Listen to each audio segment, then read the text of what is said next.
Apparently, these guys knocked off the beard. If convicted, they're facing gross negligence charges. They may have to pay steep fines. They could even lose their jobs at the Egyptian Museum in Cairo because of this. Beneath King Tut's death mask, quantum imaging just found another name. Not Tutankhamun's, a queen's name, hammered flat and carved over 3,300 years ago. The scan read, "The thermal memory of individual atoms." It saw what ancient hands tried to erase, and it revealed that the most famous artifact in human history was stolen from someone else's tomb. The evidence was always there. We just didn't have the technology to see it until now. The icon that fooled the world. November 1922. British archaeologist Howard Carter chisels a hole into a sealed chamber in the Valley of the Kings. His patron Lord Carnarvon asks the question that will echo through history. "Can you see anything?" Carter whispers, "Yes, wonderful things." Inside was a treasure hoard beyond imagination. Golden chariots with wheels still intact after 3,000 years. Jeweled thrones inlaid with ivory and ebony. Painted statues frozen mid-stride, their eyes watching the intruders. Food offerings for the afterlife, dried and preserved. The middle coffin is heavily inlaid in glass, completely unlike the other two, which are basically a pure gold appearance. It took Carter 10 years to catalog everything, but buried deep within 3 nested coffins lay the one object that would captivate humanity forever: the golden death mask. 22 pounds of solid gold, inlaid with lapis lazuli and turquoise. Eyes of obsidian and quartz that seem to follow you across the room. Each stripe of the headdress is a separate piece of gold, fitted together with microscopic precision. The broad collar contains hundreds of individual beads. The ancient Egyptians believed gold was the literal flesh of the gods. This mask wasn't decoration. It was sacred technology designed to help the pharaoh's soul recognize its body in the afterlife. The ancient spells were specific. The spirit would return to the tomb each night, searching for its physical form. Without the mask to guide it, the soul would wander lost for eternity, never finding peace. On the back, they carved a spell from the Book of the Dead, divine protection for the journey into darkness. Words, meant to transform a dead boy into a living god. For a century, the world accepted this mask as the ultimate masterpiece of ancient Egypt. Flawless, perfect, made specifically for the boy king who died at 19. But experts noticed things that didn't add up. The clues were never hidden. They were staring us in the face the entire time. We refused to see them, because if the clues were real, everything we believed about this mask was wrong. The 70-day impossibility. King Tut died suddenly, probably an infection after shattering his leg. Some researchers believe it was a chariot accident. Others think murder. Whatever killed him, nobody saw it coming. He was 19 years old. Pharaohs were supposed to reign for decades. Egyptian religious law was absolute. A pharaoh had to be mummified and buried in exactly 70 days. Not 71, not 69, 70. This wasn't arbitrary. The number corresponded to the 70 days that the star Sirius disappeared below the horizon each year. It was the time the god Osiris spent in the underworld before resurrection. The ritual had to be perfect, or the king's soul would be destroyed forever. 70 days to carve an entire royal tomb from solid limestone using copper and bronze tools. 70 days to build 3 elaborate coffins that nest inside each other like Russian dolls, the innermost one weighing over 240 pounds of solid gold. 70 days to gather thousands of burial artifacts. 70 days to prepare the mummy itself, removing organs, applying natron salt, wrapping every finger individually in linen. And 70 days to create a 22-pound gold mask with microscopic details, precious stone inlays, and hand-carved hieroglyphic spells, from scratch, for a death nobody expected. The ancient Egyptians were master craftsmen, but they weren't magicians. The tomb screams rush job. It's tiny, embarrassingly small.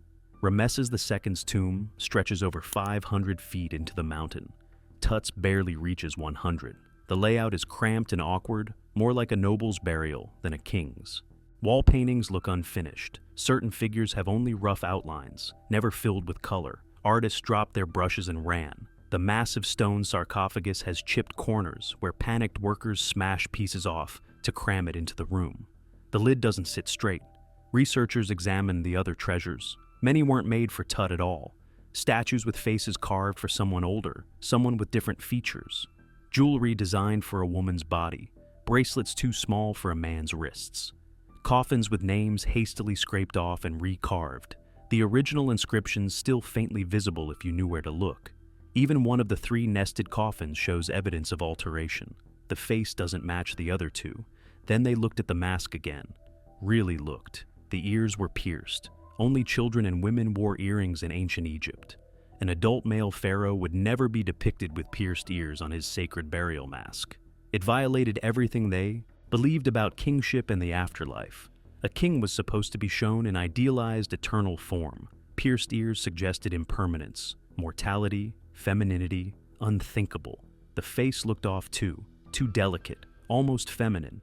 Cheekbones higher than typical male portraits, chin softer. The gold on the face had a slightly different color than the headdress, a subtle reddish tint that shouldn't exist if everything was cast at the same time from the same batch. A theory began to form. When Tut died unexpectedly, there was no mask ready. The priests racing the sacred 70-day deadline grabbed a mask from someone else's tomb, altered it, and stuck it on the boy king's mummy.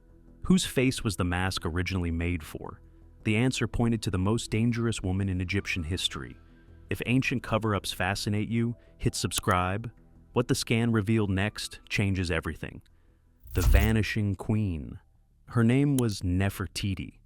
You've seen her face. That famous painted bust with the long neck and the knowing smile, discovered in 1912 and now housed in Berlin. One of the most copied works of ancient art in existence. Her name means, the beautiful one has come. Nefertiti was far more than a pretty face. She was Tut's stepmother, wife of the heretic pharaoh Akhenaten, the king who tried to destroy Egypt's ancient religion. He shut down the temples of the old gods, defunded the powerful priesthood, moved the capital to a brand new city in the desert, declared that only one god existed, the Aten, the sun disk. It was the first attempt at monotheism in recorded history. The priests despised him for it.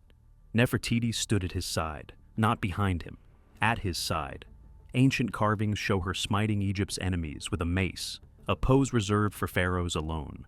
She appeared in religious ceremonies only the king should conduct. She was essentially co-ruler, wielding power no queen before her had ever held.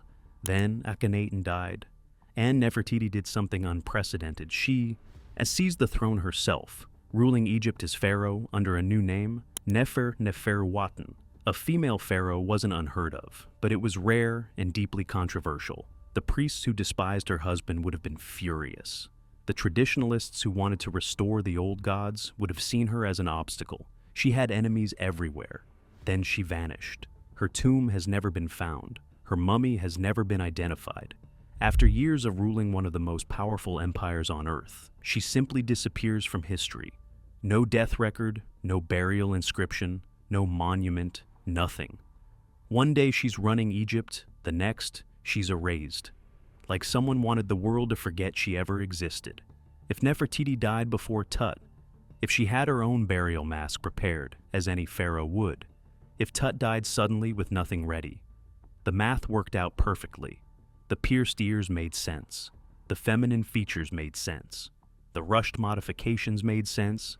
The different colored gold on the face made sense, but proving it was impossible. You'd have to damage the mask to look inside. Nobody would allow that. For decades, the Nefertiti theory stayed exactly that. Whispered at conferences, dismissed by the establishment, impossible to prove. Then in 2014, someone broke the mask. The disaster that changed everything. During routine cleaning at the Egyptian Museum in Cairo, a worker bumped the mask. The braided beard, a sacred symbol of divine kingship, snapped clean off. Museum staff panicked, grabbed industrial epoxy meant for plumbing repairs, globbed it on, and shoved the beard back. Everyone noticed the glue smeared visibly on the golden chin. Egypt's greatest treasure, which had survived 33 centuries, damaged by hardware store adhesive. The Egyptian government brought in German conservator Christian Ekman to fix it properly. Before reattaching anything, he scanned the mask with X-ray fluorescent technology. His logic was sound. if the face had been cut from another mask and soldered onto this one, the XRF scan would show it. Different gold compositions, solder lines, chemical signatures of alteration. His team spent months examining every millimeter. The results seemed definitive. The gold in the face matched the headdress. The hieroglyphs showed no evidence of being carved over another name, and the delicate glass inlays around the eyes were perfectly intact. If anyone had soldered a new face on, the heat would have cracked that glass instantly. Case closed. The Nefertiti theory was dead. The mask was 100% Tut's, but a small group of scientists didn't buy it. X-rays see density. They spot cracks and solder joints. But what if the ancient craftsmen were smarter than that? What if they used gold from the same batch to plug the ear holes? What if they hammered the original name perfectly flat before recarving? What if they attached a new face so precisely that the seam was only a few atoms thick? X-rays would see nothing. They can't read the history of metal. They can't tell the difference between gold poured once and gold that was reheated, hammered, and reworked. To see that, you'd need something that could read the thermal memory of atoms themselves. By 2024, that technology existed. The scan that terrified Egyptology. Dr. Helena Voss is a materials physicist at the Max Planck Institute in Munich. Her specialty is quantum resonance imaging, technology so new it barely exists outside classified laboratories. The scanner reads thermal memory at the atomic level. It can see what happened to metal thousands of years ago. The heating, the hammering, the reworking, events invisible to every other technology on Earth. In late 2024, her team secured permission from the Egyptian Ministry of Antiquities to perform a non-invasive scan of the mask, officially a calibration test. They wanted to prove their equipment worked on ancient gold. They weren't expecting to find anything Ekman had missed. The scan took place after the Grand Egyptian Museum closed for the night. Dr. Voss later described the setup to colleagues. The scanner hummed. The mask sat motionless under the beam. Data streamed onto laptops in real time.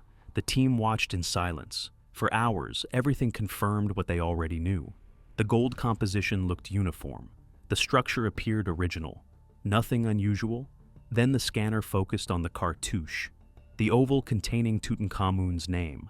Dr. Ahmed Hassan, an Egyptologist from Cairo University present that night, said the room went dead silent.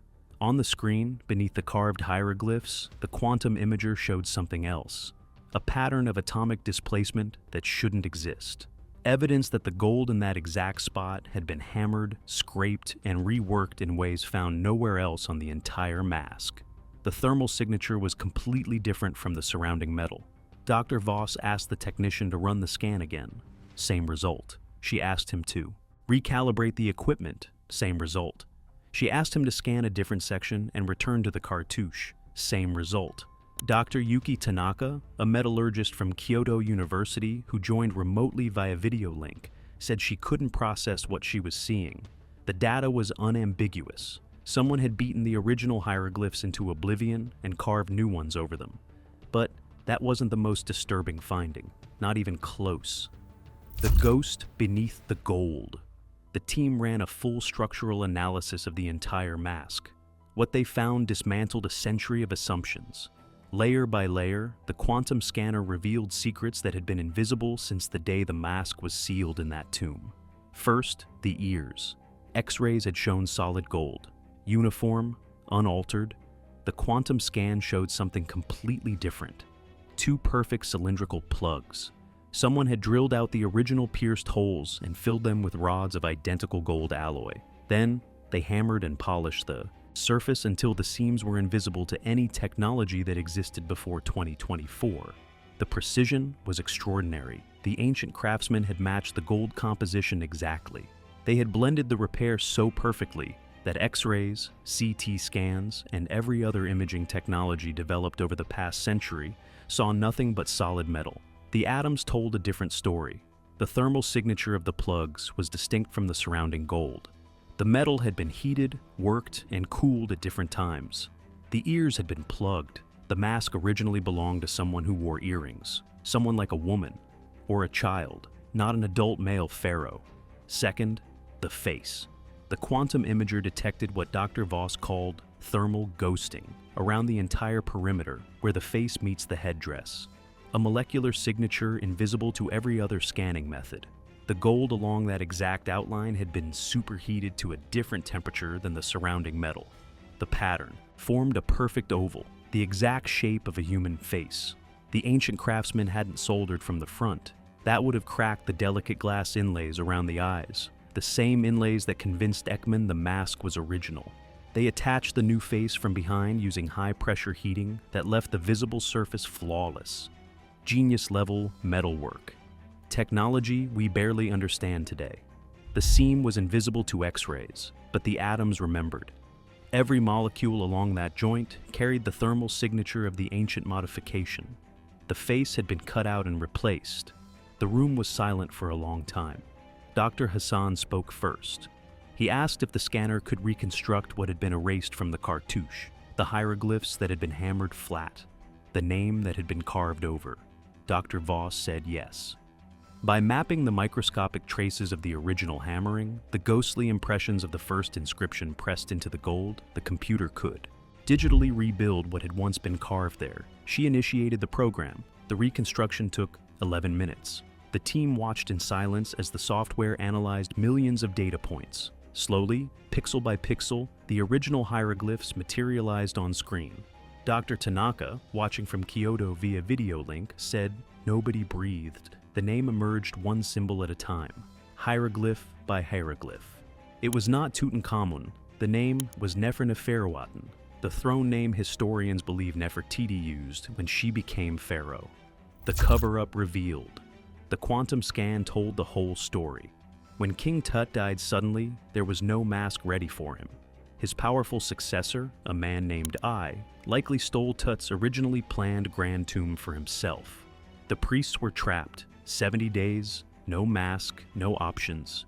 The boy king's soul hung in the balance. They went to the tomb of the previous pharaoh, Nefertiti. They took her burial mask, and they went to work. They plugged her pierced ears with gold from the same batch, hammering until no seam remained.